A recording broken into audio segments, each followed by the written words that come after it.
ओम नमो नारायणाय। मैं अब्बा मंडल संस्थान सरोज देवा जी।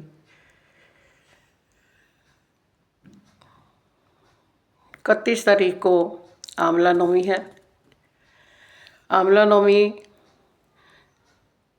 10:30 पर समाप्त हो रही है 31 तारीख को, क्योंकि 30 तारीख 10 बजे 10:30 बजे के बाद ये शुरू हो गई थी, लेकिन ये उदय तिथि के साथ लेनी है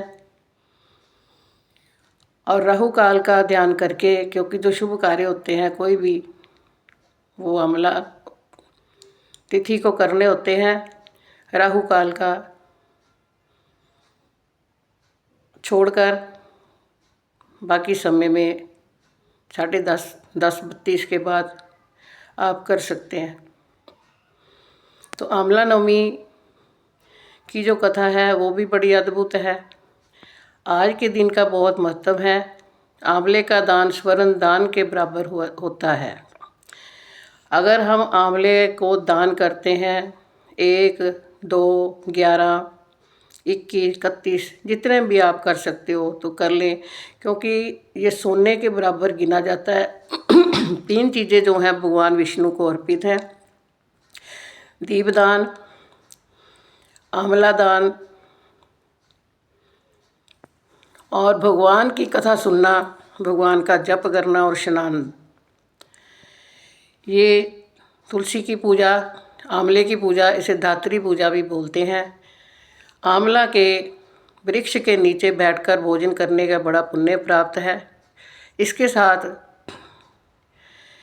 एक कथा जुड़ी हुई है जो कथा हम सुनते हैं कि एक बार एक सेठ सेठानी थे। तो वो क्या करते थे, सेठानी जी के पास बहुत धन दौलत था, 4 बहुएं भी थी उनकी। तो क्या करती थी, उनके पास इतना धन दौलत था कि एक स्वर्ण के आंवले का दान करती थी। रोजाना आंवले का दान करके उन्होंने भोजन प्राप्त करना। एक दिन उनकी बहुओं ने सोचा कि अगर हमारी सासू जी ऐसे करती रही तो हमारा तो सब कुछ धन दौलत लुट जाएगा दान में। उन्होंने बड़े प्यार से उनको मनाया कि माता जी आप साधारण आंवले का दान कर दिया करो, स्वर्ण के आंवले का दान ना किया करो। तो माता जी मान गई। उन्होंने दूसरा आंवला देना शुरू कर दिया दान में। कुछ दिनों के बाद उन्होंने फिर सोचा कि ये तो धान्य की कमी भी हो जाएगी हमारे घर, आंवले ही आंवले दान कर रहे हैं जी। उन्होंने फिर माता जी को कहा तो उन्हें बहुत दुख हुआ। उन्होंने घर बार ही छोड़ने का निश्चय कर लिया। सब कुछ देकर वो सेठ सेठानी घर से चले गए। अब जब गए तो भूखे प्यासे उस दिन उन्होंने भोजन भी नहीं किया और अपने रास्ते पर चले जा रहे हैं। एक जगह गए, भूखे प्यासे सो गए जाकर। जब सुबह उठे तो उन्होंने देखा कि एक आंवले का जो वृक्ष है उनके ऊपर है, उस पर स्वर्ण आंवले ही लगे हुए हैं। उन्होंने देखा, एक आंवला तोड़ा, दान दिया और उसके बाद उन्होंने भोजन कर लिया। अब ये दान की प्रथा उन्होंने फिर चला दी। धीरे धीरे दान देना शुरू किया। इसमें क्या बताया जा रहा है कि दान का महत्व भी बहुत है। दान देना शुरू कर दिया, उनका धन बढ़ना शुरू हो गया। सेठ जी का कारोबार फिर बढ़ गया, उनके पास बहुत धन दौलत। अब जहाँ से दान देना बंद किया वहाँ पर कमी आ गई। दिन ब दिन उनके पास धन की कमी होती गई। एक दिन भूखे रहने की नौबत आ गई। तब उन्होंने सोचा कि हमें कहीं बाहर जाकर काम काज ढूंढना चाहिए। तो ढूंढते ढूंढते जब उसी स्थान पर पहुँचे, उन्होंने देखा कि ये आंवले का दान कोई करता है, लेकिन ये नहीं पता कौन है। कहीं हमारी माता जी तो नहीं, पर उनके पास तो कुछ था ही नहीं। उन्होंने क्या दान करना है। जब जाकर देखा तो पिताजी बैठे हुए। उन्होंने देखा, पिताजी के पैरों में गिर पड़े, माफ़ी मांगी पिताजी से और उनको बोला कि हमें माफ़ कर दो, बड़ी गलती हो गई हमसे।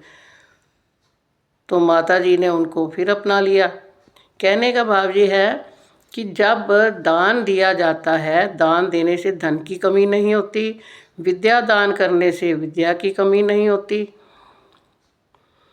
पूजा करने से भगवान की कृपा की कमी नहीं होती। आंवले के पेड़ को धागे से बांधना चाहिए, मौली बांधनी चाहिए, तुलसी आंवले के नीचे, तुलसी के नीचे आंवले चढ़ाना चाहिए और आंवले के नीचे बैठकर भोजन करना चाहिए। ये स्वर्ण के बराबर है। और आपको आंवला नवमी की बहुत बहुत बधाई हो। आप सच्चे मन से दीप दान करें, दीपक जलाएं और आंवला पूजन करें। अगर किसी के घर में नहीं है तो किसी मंदिर में जाएं, मंदिर में दान दें जाकर। आंवले का वृक्ष कहीं भी मिल जाते हैं, ऐसी कोई बात नहीं है, वृक्ष ढूंढो तो मिल जाते हैं। नहीं तो अपने घर में भी अगर आंवले का पेड़ लगाया जाए तो बहुत अच्छा होता है। वहाँ लक्ष्मी जी की कोई कमी नहीं आती, धन दौलत सुख समृद्धि की कोई कमी नहीं आती। ओम शांति शांति शांति। ओम।